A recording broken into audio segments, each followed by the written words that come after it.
So it's been a while since the Oregon fires of 2020 roared up and down the Cascade and Coast Range Mountains. And I think a lot of you watched that on the news reports.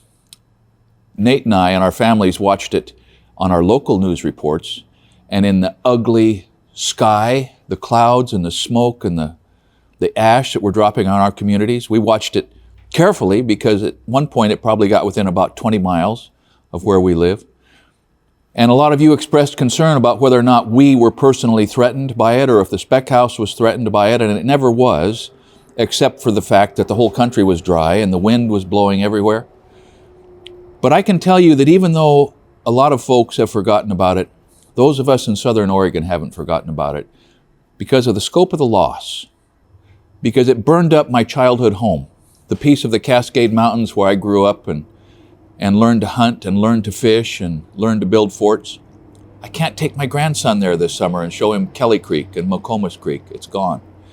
It burned up, for example, Nate's Eagle Scout project at Mill Pond Park, gone. There were over 100 homes burned in the town where I grew up. Now that's never happened around here before in forest fires. There were over 4,000 homes burnt in Oregon in those fires. And that is completely unprecedented. For years, when I would describe to people in Las Vegas or Wyoming where I grew up, I would tell them that it was not exactly the Garden of Eden, but you could see the Garden of Eden from the top of the ridge behind my house. Well, it's not the case anymore. Even though nature, they tell me, is beginning to tentatively, return to the ash heap. Almost, in fact, a little more than 1 million acres of forest land and thousands of homes were burned.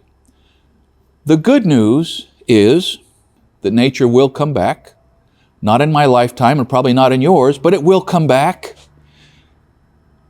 The good news is that even though 15 billion feet, that's billion with a B, of timber, board feet of timber, were killed, the salvage effort is moving forward rapidly, which means that a lot of that timber is going to be transformed into useful and valuable timber products that will help you and me. Everyone needs lumber, everyone needs paper. And so from that loss will come a gain. Reiterating, the deaths were small compared to what it could have been. Somewhere around, if the news reports that I've perused are right, between 11 and 15, I'm not sure about that. Way too many and irretrievable losses for the people that lost those lives and their families. But all in all, Facebook and law enforcement here in Douglas County, I can tell you, did a fine job of letting people know and getting them out. Don't let me paint this too dark, because the fires only burned 1.5% of the land area in the state of Oregon. Now that's a lot, but what that means is there's still so much natural beauty up the North River, up the South River, up, the McKenzie River. There's beauty everywhere that is there to be enjoyed. And the beauty that is still so sort of ubiquitous is the beauty of the people that went out of their way to help their neighbors. I mean, there were phone trees and phone calls and people going up to help, and some of us got in the way, right? Wait, I didn't go up. But the people that I know that went up there to get, to be helpful, some were helpful, some weren't. I want to shout out one friend of the channel who has, just out of his generosity, raised over $5,000 and contributed to the relief effort on the fire through the woodwork that he does, the products that he makes and sells. I have no idea how many people did that sort of thing, but that's beautiful. But one thing to think about, maybe a takeaway for us, is that these natural disasters happen. Those of you who live in the Midwest have seen natural disasters.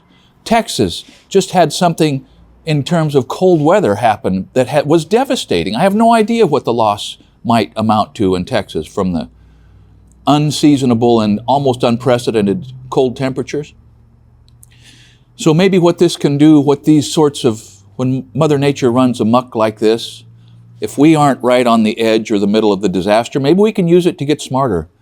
Maybe we can use it to think about being a little prepared, having some fuel, some water, some fire suppression, some storm cellars, some power generation. I don't know, whatever it might be There would be something you wish you had if the natural disasters that your part of the world are prone to were to strike where you live.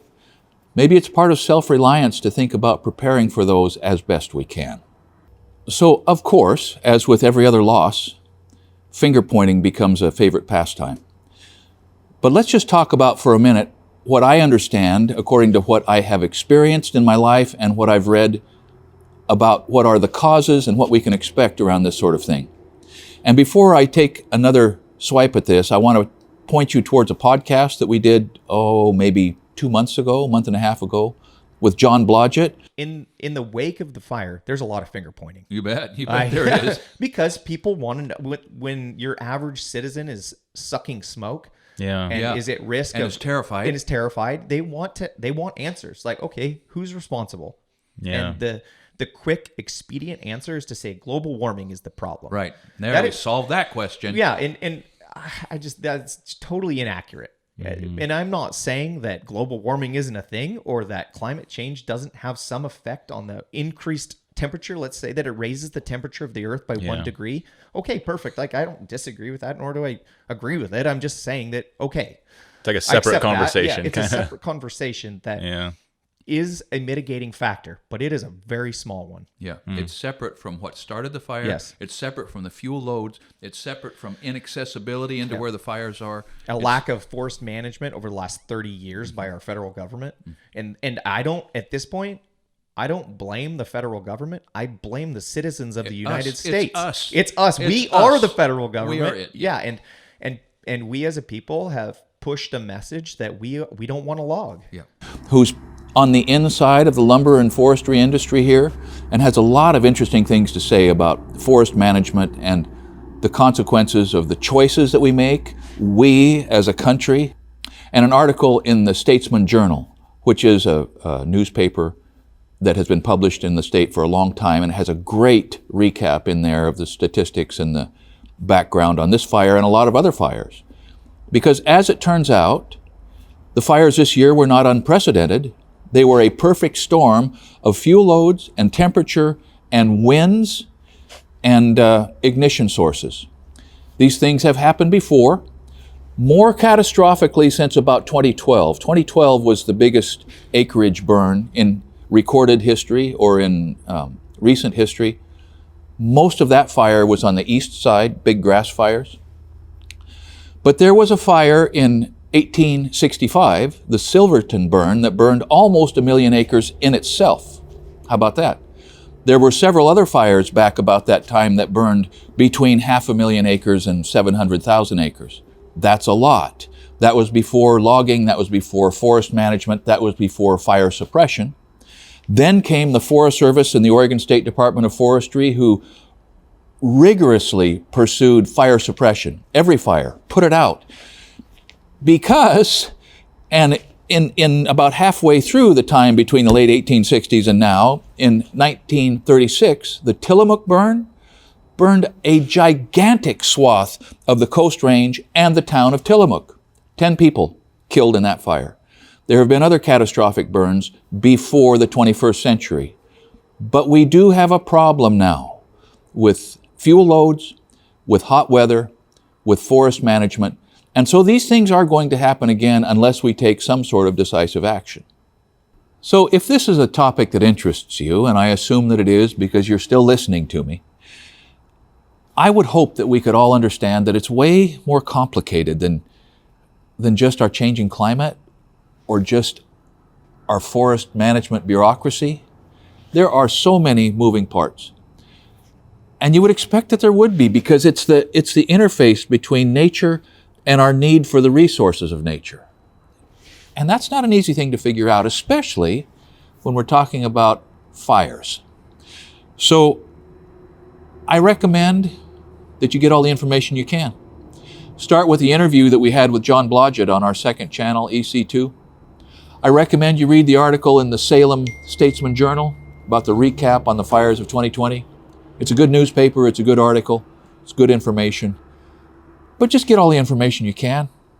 Look at it as objectively. Can we look at it as objectively as we can and acknowledge that the forests of the West have always had fires in them in the summer?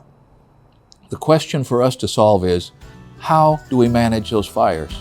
How do we get the good that fire can do and minimize the devastation of uncontrolled fires? There has to be an answer. We have to be able to figure this out.